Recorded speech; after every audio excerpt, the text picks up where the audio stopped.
Jetzt mal schauen, ob ich noch reinpasse. Schon nicht mal angehabt. Ist ein bisschen steif. So.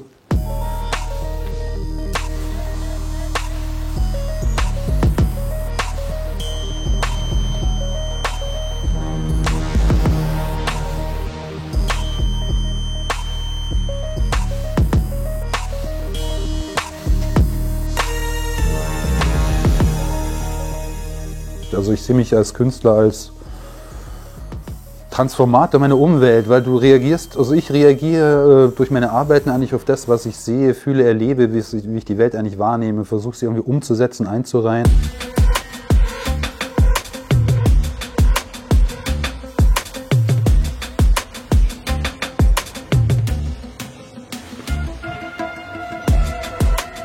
Es war ein Auftrag für ein Streetworking-Mobil. Der fährt hier in München rum, um mit den Jugendlichen ins Gespräch zu kommen, macht wirklich gute Sozialarbeit. Und da habe ich ein Luxus Money-Ite Monster gemalt. Das war so ein Mobil, das Geld frisst, also so Diamanten. Um den Kids auch mal zu zeigen, dass viele leben in so einer Welt, mein Smartphone, mein Account, hier, das habe ich. Also ist das wirklich alles. Für Giesinger Bräu, die haben ein neues Werk aufgebaut. Ein paar Leute durften eben diese verschiedenen Silos bemalen. Und ich stehe mal drauf, Objekte Leben zu geben. Also dieses Monster als Fahrzeug, dieses Silo als Alien, der dieses Silo steuert. Also ich liebe es, durch so eine Comicform Geschichten zu erzählen, aber auch in einem Bild erzähle ich Geschichten, die beim Betrachter entstehen. Und das Interessante ist, dass die immer anders entstehen. Ich möchte kein Bild von mir beschreiben, weil es einfach nur im Gehirn des Betrachters entsteht, was es mit ihm auslöst, was für Geschichten es ihm erzählt. Eine der wichtigsten Anführer der Arbeiterbewegung, die im Krieg einfach keinen Bock mehr hatten, nur noch für nichts Munition zusammenzubauen, war diese Sarah Sonja Rabinowitz. Daneben steht noch Lerch. Und Kurt Eisner hat eigentlich die Räterepublik hier ausgerufen, hat den König abgesetzt, den Freistaat ausgerufen, frei von Monarchie. Waren eigentlich Idealisten, hatten halt vor, einfach nach diesen ganzen irren Kriegsgeschichten mit Toten, Zerfetzten, Versehrten einfach mal ein Ende zu machen und was Neues aufzubauen. Er wurde ermordet von einem rechten Grafen, mühsam, ist im KZ gestorben, auch auf krasse Weise. War auch ein anarchistischer Schriftsteller, ziemlich bekannt eigentlich. Ich fand es wichtig, den Leuten aus der Zeit ein Gedenkbild zu malen, weil die waren sehr mutig, wussten genau, dass ihnen eigentlich der Tod droht für das, was sie vorhatten, den Krieg zu beenden und eine neue Form von Zusammenleben zu etablieren.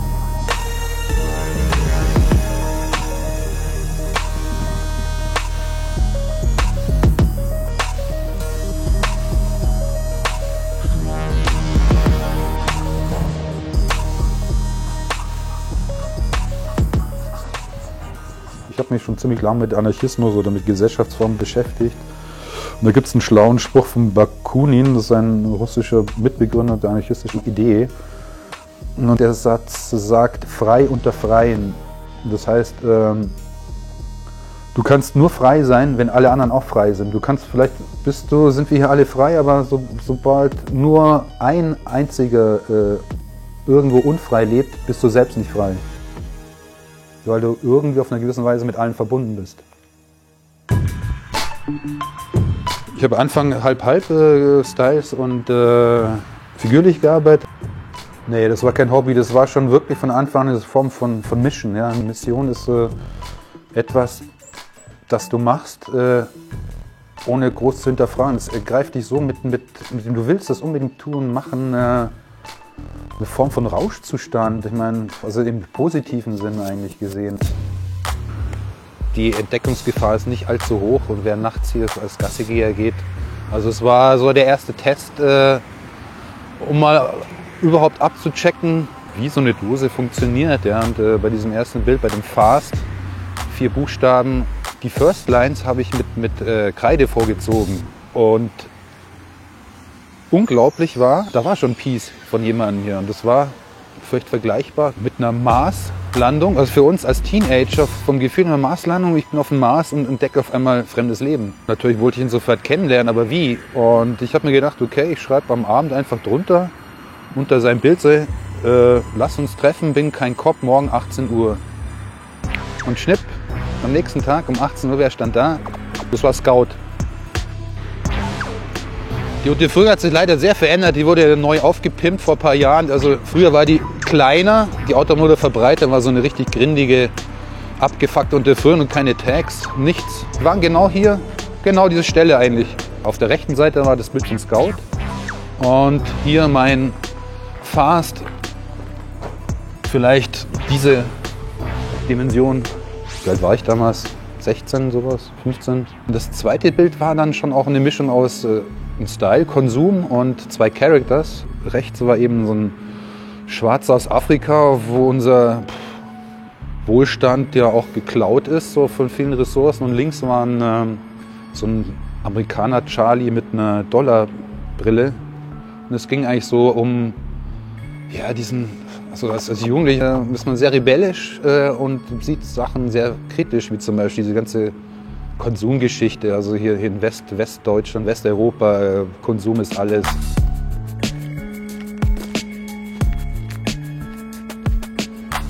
Also zwischen dem ersten Bild an Unterführung, dem ersten Zug, war eigentlich fast nur ein Monat. Das war hier dieser Bebop-Charakter, mein erster Zug eigentlich. Ja. Also früher war illegales Graffiti auf Zügen Schlafenland, also in den 80ern. Wir haben früher auch nie drüber nachgedacht, Dosen abzuwischen, Fingerabdrücke, auch Hassmasken, null. Oder im Vergleich zu jetzt DNA-freies Malen. Das war ja schon ziemlich unbeschwert. Wir befinden uns hier in Höhenkirchen, im schönen bayerischen Zwischenlay-up, in dem ich eigentlich die meisten meiner Züge gemalt habe und dadurch, dass mein damaliger Wohnort bei meinen Eltern Ottobrunn mit dem Fahrrad 20 Minuten liegt, war es uns ein perfekter Spot. Damals war leider noch das schöne 420er Modell.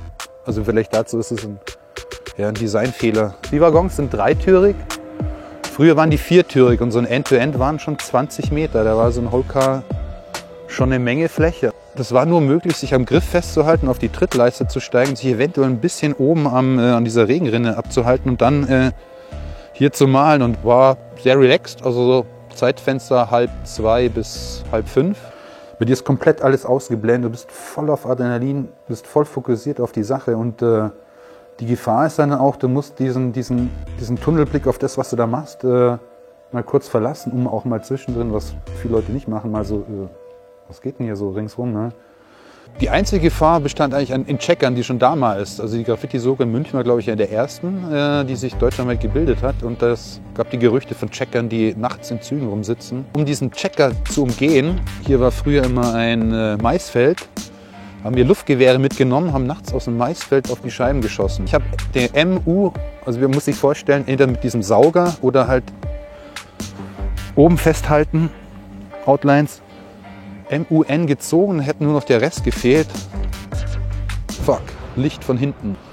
Klar, so wird weggelaufen hier ins Maisfeld rein, alle wie die Tiere, alle vereinzelt und ja, dann kamen sie und ich war eine Zeit lang in diesem Maisfeld drin und habe mich dann irgendwann Richtung Wald hinten verzogen, habe mich in so ein Gebüsch gekaut und mein Entwurfpapier hatte ich mit so Klarsichtfolie überzogen. Das heißt, wenn es geregnet hätte, dann geht es nicht kaputt. Und kauere dann in diesem Gebüsch und sehe die nächsten Taschenlampen kommen in meine Richtung. Ich so klein machen und habe diesen Wurf und ich kann ihn nicht fressen, zerreißen, gar nichts. Habe ihn halt irgendwie so, ich bin nicht da. Wir kriegen die Schweine auch, die kriegen wir. So, und geht halt original 2 Meter an dem Gebüsch vorbei und findet mich nicht. So. Die Hauptidee von Zügen ist ja eigentlich, das war auch das, was uns als Teenager so angefixt hat, möchte ich fast sagen, ist, das Ding fährt, ist mobil Und so viele Leute sehen deine Geschichten, die du machst und dieses Prinzip eigentlich umzudrehen von Museum. Nicht die Leute gehen rein, sondern andersrum. Und du musst es anschauen, ob du willst oder nicht. Ich habe mir irgendwie gedacht, was kann man denn figürlich in die Länge ziehen? Ja, du hast da, wenn du Figuren hast, kannst du ja aneinander rein. Was ist lang, aber auch hat einen Schwung, hat einen Bezug zu der ganzen Kultur und hat für mich auch einen Sinn. Da war ich nicht allein, ich hatte einen Füller. Das war Zeitfenster von 1,5 Stunden und das ist einfach allein nicht machbar. Hier, der Uno, Senior Uno. Drachen sind ein klassisches Tattoo-Motiv und deswegen war hier die Idee auch Tätowierung auf Stahl einfach. Die leider nicht bleiben, aber mit.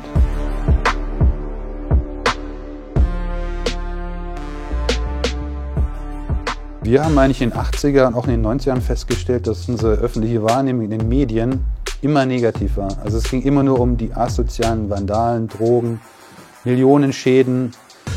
Die Zombies in der Story sind eigentlich auch kreative Vandalen wie ich.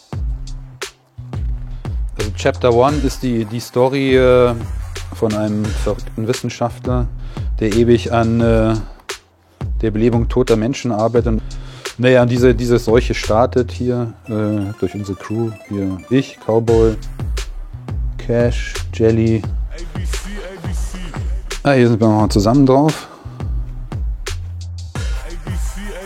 Eigentlich erst durch Cowboy habe ich gemerkt, dass eigentlich die figurative Geschichte eher mein volles Ding ist. Aber er war damals auf so einem Style-Level, es kam raus wie Wasser aus dem Wasserhahn. Ja.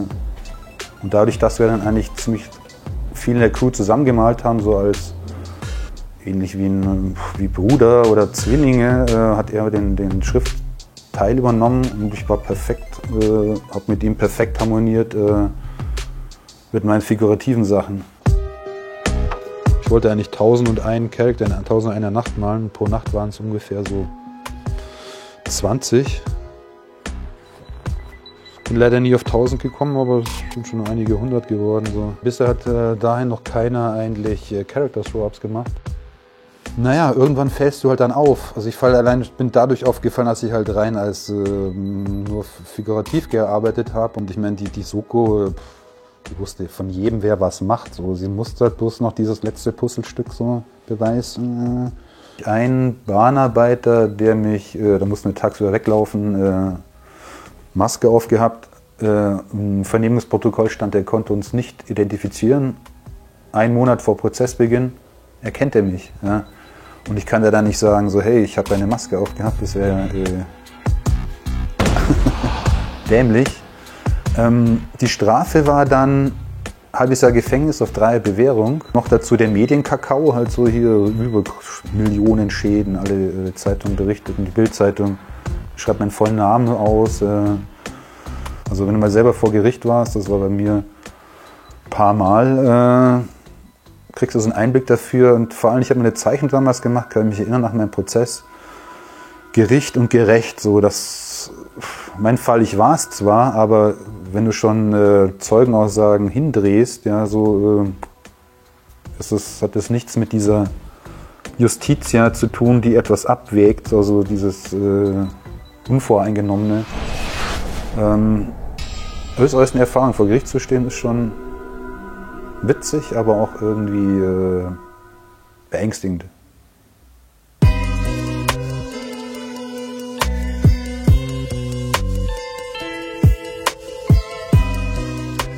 Ich finde, dass es schon für einen Künstler wichtig ist, auch, sagen wir mal, er hat doch eine gesellschaftliche Aufgabe, dass er auch Finger in Wunden legt. Ja? Das muss es nicht mit dem Zeigefinger sein, ich mache das gern subtil. Ja, das ist eigentlich so der Punkt. Ja.